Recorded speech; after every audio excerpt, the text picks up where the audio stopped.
it's a very timely question because of the incredible efficiency that is made possible through artificial intelligence, right? Like we know this, we're having this moment where artificial intelligence can do all this work, and it feels very challenging and scary for people, that we're going to end up just writing human beings out of the experience of life on Earth, basically. Like we don't need humans anymore. People are saying things like that.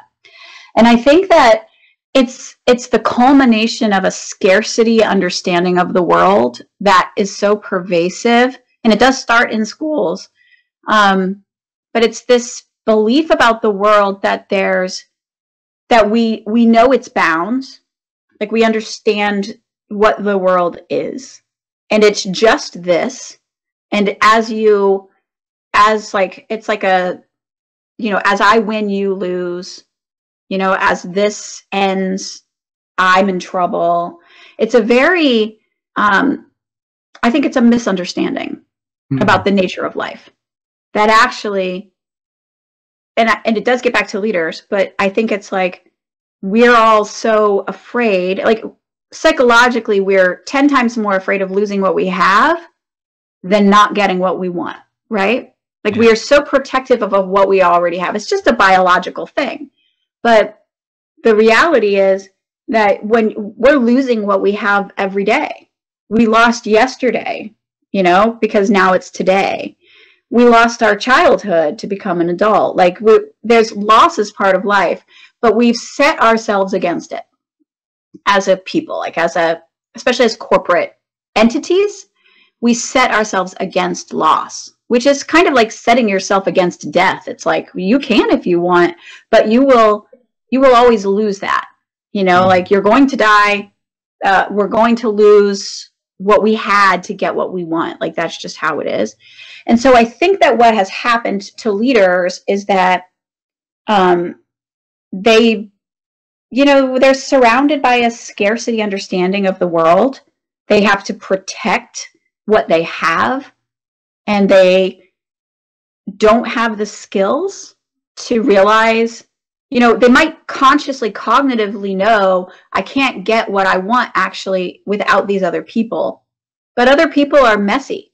They're full of problems. They think differently than you. They stop you from fastly pursuing what you want. But we don't feel like we have the skills to actually work with those people to get what we want. And so instead, we do what the human does, right? We collapse down into a scarcity mindset, and we protect what we already have. And that is not a kind place to be. A dog backed into a corner, afraid of being hit, is not a kind dog. And a human backed into a corner, afraid of losing their job and their financial security and their kids' future, is not a kind person. And so I think that kindness comes from relaxing into the belief that whatever happens, I've got the skills to handle it. And if I don't have the skills now, I can develop those skills. And that's actually the reason why the new edition of Great Work, which comes out on June 10th, actually has a new chapter on collaboration. And the reason I added that chapter was for this reason. People they feel like they just don't have it in them to work with others. But the solution to the problem, the abundance, right? The opposite of scarcity, abundance, that comes from working with other people. But it's not something we're comfortable with, because it requires that we relax a little bit and let things unfold. Out of that comes great abundance. Out of that comes great innovation, creativity, all the things that can solve wicked problems and make us feel better as human beings in our bodies. But it requires trust.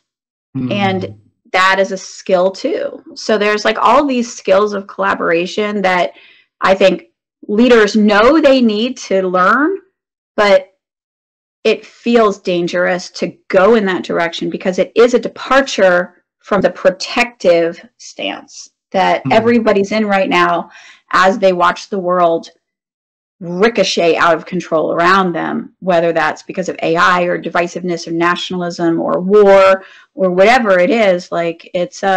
These are challenging times, but the answer is not in scarcity, it's in abundance, I think.